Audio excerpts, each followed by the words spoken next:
Et hello tout le monde. Aujourd'hui, vidéo de Nicolas Rocher sur la puissance de ChatGPT en complément de Amazon KDP. Donc, comment générer plus de business de manière plus efficace, peut-être moins chère, plus efficiente grâce à ChatGPT et grâce notamment aux autres IA. ChatGPT, c'est une IA parmi d'autres. Même si c'est la plus visible à terme, il y aura plein d'autres IA disponibles sur le marché. Avant de commencer, je t'invite à rejoindre le Discord numéro 1 sur l'IA. En quelques jours, il y a eu plus de 700 personnes qui nous ont rejoints. Donc là, il y a un gros concours qui va arriver, notamment avec notre partenaire TextBulker, un gros concours avec notre partenaire Midjourney. Donc voilà, ça va être pas mal. Je t'invite à rejoindre tout de suite le Discord. Le lien est en description. Let's go. Et parfois c'est vraiment absolument incroyable. Donc premier exemple d'utilisation, c'est l'écriture d'histoires. Puisqu'on est sur Amazon KDP, on veut écrire des livres, donc on va écrire une histoire. Donc là, je vais lui donner l'instruction, écris une histoire pour enfants de 500 mots qui parle d'un ourson qui apprend à faire du vélo avec sa mamie. Donc la morale de l'histoire doit être qu'il ne faut jamais abandonner. C'est parti, ChatGPT, fais-nous rêver. Donc voilà, il était une fois un petit ourson nommé Tim. Tim vivait dans la forêt avec sa mamie qu'il aimait beaucoup. Un jour, Tim Bon, attendez les amis, on va mettre juste en vitesse plus rapide. vit ses amis, les lapins, rouler sur leur vélo dans la forêt. Il voulait tellement en faire autant. Il demanda donc à sa mamie s'il pourrait lui apprendre la forêt. Mais il finalement, après de nombreux essais de persévérance, Tim réussit à faire persévérant. Ok, donc le contenu, bien sûr. J'imagine que vous connaissez déjà ChatGPT. C'est plutôt intéressant, notamment si vous prenez l'abonnement payant. C'est plus rapide, beaucoup moins de bugs. Voilà, vraiment, beaucoup de personnes sont stupéfaites par rapport à la puissance de ChatGPT, qui est un coût à 20 $, qui est vraiment relativement faible. On le sent à peine passer. Donc ouais. Que l'on réussit. Donc voilà, petite histoire qui n'est pas spécialement ultra élaborée, qui n'est pas forcément très profonde, mais le cahier des charges a été respecté, et là du coup, on va lui demander d'améliorer ça, parce que c'est une première trame, on va clairement pas sortir ça, mais maintenant on va aller un peu plus loin. Donc en fait, je vais lui dire, reprends l'histoire, donc on peut directement dialoguer en fait dans le chat, reprends l'histoire en faisant intervenir au milieu un vieil homme qui doit convaincre Tim de ne pas abandonner. Donc ouais, là je demande même pas l'instruction complète, je lui parle juste en lui répondant à ce qu'il m'a déjà pendu. Donc en fait, c'est ça qui est génial avec ChatGPT, c'est que c'est un vrai dialogue, et que du coup, il va comprendre par rapport au contexte de la discussion ce que vous avez déjà écrit, ce que vous avez déjà dit, quand vous lui dites ça va pas, modifie ça, ça c'est bien, etc. Il comprend, il s'améliore, et ensuite il produit des améliorations. Donc là, on va revenir sur notre conversation, on voit qu'il est en train de continuer à faire l'histoire, donc le début c'est la même chose, donc c'est là que intervient le changement, donc après ce paragraphe, cependant, après plusieurs tentatives et tombées, Tim se sentait découragé et il voulait abandonner. Sa mamie lui dit de ne pas se décourager, de continuer à essayer, mais Tim était trop frustré pour l'écouter. C'est alors qu'un vieil homme solitaire croisa leur chemin. Il vit Tim assis sur un rocher, le visage fermé et les larmes aux yeux. Il s'approcha doucement de lui et lui demanda ce qui n'allait pas. Tim lui raconta son histoire.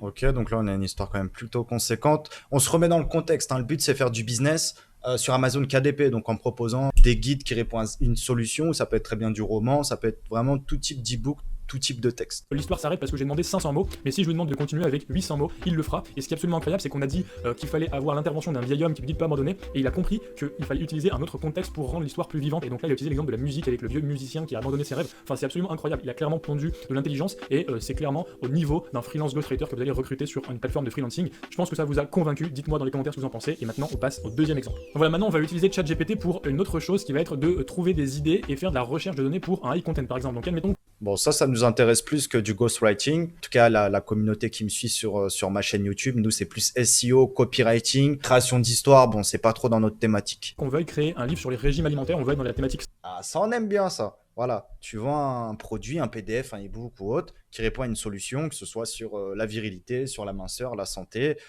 comment apprendre l'anglais, comment apprendre Excel, comment apprendre ChatGPT. Voilà, il y a plein de business à faire. Santé en high content, qui est une thématique evergreen qui marche très bien, on va lui dire donne-moi une liste de 10 régimes alimentaires différents. Et donc c'est là où on peut utiliser un petit peu ChatGPT comme un Google, et pour moi Google va clairement peut-être disparaître sous la forme qu'on connaît. Il n'y a plus trop d'intérêt à aller lire des sites, lire des blogs, etc. puisqu'on demande à ChatGPT et il connaît tout. En tout cas, dans la version actuelle, il y a encore des progrès à faire, mais dans les prochaines versions, il y aura de plus en plus de données, donc ça sera un Google amélioré. Et donc retournons au chat, vous voyez qu'il nous fait une liste. Donc il y a le régime paléo, c'est un régime qui se base sur l'alimentation des chasseurs-cueilleurs, il y a le régime végétalien, et là par exemple, le quatrième, on a le régime DASH que je connaissais absolument pas. Ce régime a été conçu pour réduire la pression artérielle en augmentant la consommation de fruits, légumes, laitage à faible teneur en matière grasse. Donc vous voyez, je suis sur Amazon, j'ai tapé régime DASH et on a régime DASH. On a des requêtes sur ce mot-clé avec un volume de recherche qui est assez bas, mais quand même qui atteint parfois 100, 240, 250 à certaines périodes, donc début d'année et puis. C'est pas mal ce tool. C'est Helium 10. Est-ce qu'il y en a qui utilisent ça? N'hésitez pas à mettre en commentaire. Ou si vous avez d'autres tools, extensions ou autres pour faire du business avec Amazon et notamment Amazon KDP, n'hésitez pas à renseigner dans les commentaires. Ce n'est pas mon cœur de métier, mais ça m'intéresse et je pense que ça intéresse aussi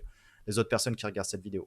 l'été, qui sont les 2 périodes pour la thématique santé, les bonnes résolutions début d'année, et puis l'été pour être maigre sur la plage. Et on voit qu'il y a des livres avec des mauvais commentaires, des livres qui sont pas forcément très beaux, etc. Donc peut-être qu'on peut concurrencer. Vous voyez, la moyenne des livres ont 2.8, 3.5, 3.2. Donc clairement, il y a moyen de faire la même chose un peu mieux. Les couvertures sont pas du tout optimisées en mode KDP, ça fait trop maison d'édition classique. Donc bref, vous voyez, en 2 secondes, j'ai tapé régime alimentaire, j'ai trouvé régime DASH, et ensuite je pourrais aller demander à GPT de me Bon, non, on aurait fait pareil avec des idées de niche, des idées de thématiques bankable, et on aurait checké sur SEMrush. Donc là, c'est un petit peu ce qu'il fait, des idées, et il check sur Amazon. C'est pas mal. détailler les choses sur régime d'âge, de me trouver un sommaire de livres, de me trouver des idées de contenu, etc. etc. Donc voilà, ChatGPT comme Google. Maintenant, troisième utilisation de ChatGPT, ça va être pour faire une étude de marché. Donc on dit souvent, pour faire une étude de marché, il faut regarder les produits concurrents et les commentaires sur les produits concurrents. Pourquoi? Parce que ça donne un vrai feedback de ce que les clients pensent déjà. Déjà, on sait qui sont les personnes types qui achètent les produits. Deuxièmement, on sait ce qu'elles apprécient dans les produits concurrents. Et on sait également quelles sont les objections qui font qu'elles sont déçues par les produits concurrents. Donc en améliorant les points positifs et en enlevant les objections, en améliorant les défauts, on peut créer des produits qui sont meilleurs que la moyenne et qui vont donc du coup mieux marcher, surtout sur les plateformes type Amazon où le client est beaucoup en train de comparer les différentes offres. Donc là, c'est très simple, on va sur Amazon, sur un produit. Donc là, par exemple, je suis sur la thématique Prayer Journal, journée de prière à remplir, peu importe de la thématique. Je suis sur un carnet qui a beaucoup de commentaires. Donc ce que je vais faire, c'est que je vais prendre par exemple 3 commentaires positifs, enfin même un peu plus. Voilà, je vais prendre dans mon presse-papier des commentaires positifs. Je vais lui mettre ici, donc on va prendre un nouveau chat. Donc je vais les copier ici. Maintenant, je vais aller prendre juste des commentaires qui sont négatifs, pour le coup, 2 étoiles, avec not satisfied, etc. Les commentaires négatifs, et donc typiquement ça va être utile pour déterminer les objections. Donc j'ai pas envie de me taper tout ça, j'ai pas envie de tout lire, et surtout, si c'est en anglais, moi je parle anglais, mais si par exemple on parle pas anglais, ça va nous aider, et puis si on parle pas italien ou autre, qu'on fait une recherche de produits sur un autre marché, ça va nous aider. Donc là, voilà, je lui ai copié plein de trucs, et en haut, je vais revenir en haut, je vais lui dire, fais-moi la liste en français, c'est des points positifs et négatifs. Ouais, celui-là, je l'avais déjà vu passer sur Twitter. C'est pas mal, hein. En fait, c'est ça, c'est un résumé. Donc, que ce soit un résumé des différents avis, un résumé des différentes fonctionnalités d'un produit, d'un service que vous proposez en dropshipping ou via un site de service ou autre, c'est vraiment intéressant pour rapidement identifier qu'est-ce qu'on peut mettre en avant au final, parce que c'est les bénéfices que vous vendez. Quand il y a plein de data, plein de données, ça prend du temps à tout analyser. Bon, là, c'est vrai que pour ça, c'est vraiment top, ChatGPT.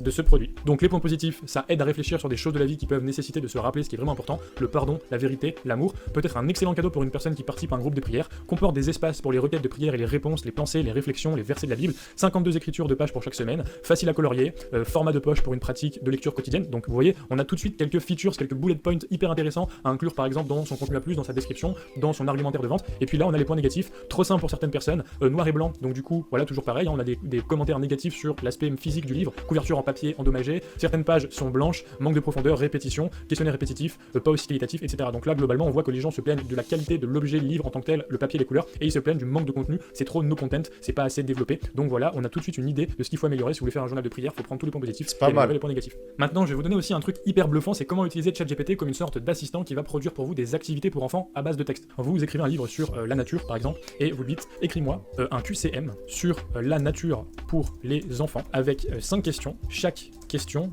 doit avoir 3 réponses possibles, un indice et la réponse. Donc là, on lui donne carrément l'instruction de faire ce que pourrait faire le boulot d'un prof, le boulot d'un assistant virtuel, le boulot de n'importe quelle personne qui crée des activités pour enfants, des trucs instructifs pour enfants. Et voilà ce que nous donne ChatGPT. Donc, quel est le plus grand animal sur Terre? Éléphant, girafe, baleine. Indice, il vit dans l'eau. Réponse, c'est baleine. Quelle est la plante qui pousse le plus haut dans la forêt tropicale? Fleur, arbre, champignon. Indice, on l'appelle souvent le roi de la forêt. Réponse, arbre.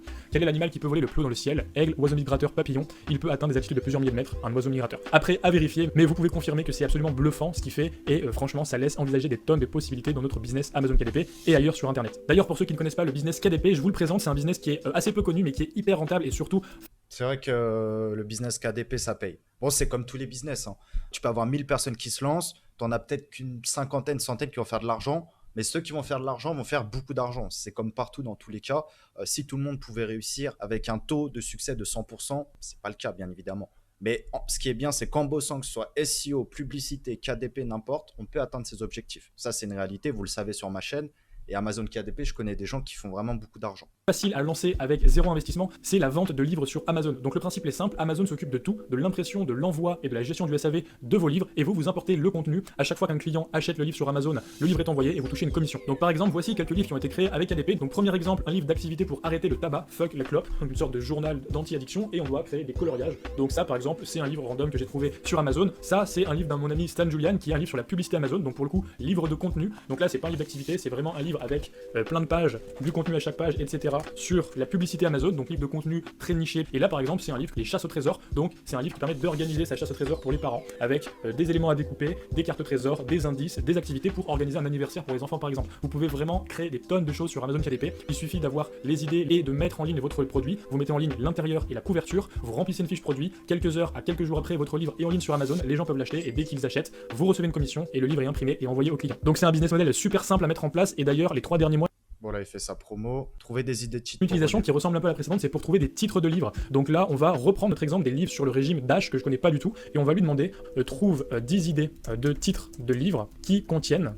Et donc là, en fait, on va lui imposer une contrainte sémantique qui va être, du coup, d'avoir des mots qui sont nos mots-clés principaux. Donc ça va être régime Dash pour le premier mot-clé, pression artérielle, parce que c'est quand même un mot-clé important, c'est le but du régime. Et puis on va mettre, par exemple, perdre du poids. Allez, 20 idées, soyons fous. Donc voilà, après quelques secondes de réflexion, ChatGPT nous donne sa solution avec les titres suivants. Le régime Dash, la solution pour baisser votre pression artérielle et perdre du poids, classique mais efficace. Perdre du poids avec le régime Dash, comment atteindre son poids santé et baisser sa pression artérielle. Dash diet, maigrir, réduire sa pression artérielle. Donc vous voyez, c'est vraiment pas mal. Et notamment le deuxième, il est super bon. Il y a perdre du poids et régime Dash qui sont deux mots-clés forts qui sont dans le titre. Et ensuite, le sous-titre, comment atteindre un poids santé et Bon, bien sûr, nous en SEO, on l'utilise pour les titles, hein. Si demain vous commandez, par exemple, enfin, vous voulez faire une SERP domination, donc auto-concurrence. Si vous avez une niche qui fait sa première vente, par exemple en affiliation, et que vous souhaitez faire plus d'argent, bah, c'est bien de ranker davantage votre site, mais c'est encore mieux, par exemple, si vous avez d'autres sites, de faire un article sur chaque site sur le mot-clé principal. Vous allez prendre le nom du produit, vous allez rajouter avis, et là, on va demander 20 idées de titres ou 10 idées de titres avec comportant le mot-clé. Donc, nom du produit, plus avis et plus prix. Bon, après, vous regardez dans la Google Search Console les différents mots-clés longue traîne. Mais globalement, oui, ça s'applique pour le SEO. Encore tout à l'heure, j'ai acheté une dizaine de backlinks.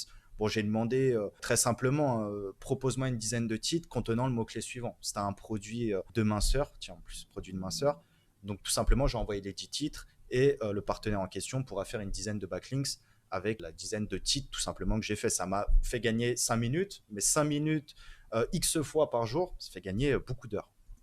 baisser sa pression artérielle, ça peut typiquement être un méga bon titre pour un livre high content sur le régime Dash. Bref, vous voyez, il y a vraiment plein d'idées de titres et donc vous allez clairement accélérer le processus de création dans KDP en utilisant ChatGPT comme vous pouvez le voir. Voilà, je pense que 6 exemples c'est assez pour vous avoir fait prendre conscience de la puissance de ChatGPT. Pour tous ceux qui veulent aller plus Non, franchement, c'était pas mal. Dites-moi ce que vous en avez pensé en commentaire. Est-ce que vous faites du business Amazon KDP? Est-ce que vous avez 2-3 petits conseils? D'ici là, on se rejoint sur le Discord. Voilà, pas mal de lots à gagner. Ça interagit aussi pas mal, ça interagit beaucoup. D'ici quelques semaines, on va être quelques milliers, j'espère 2000 à la fin du mois. Donc venez rapidement sur le Discord. Premier arrivé, premier servi. Il y a pas mal de tips, pas mal d'extensions. Voilà, beaucoup de belles choses partagées. On se dit à très vite. Ciao.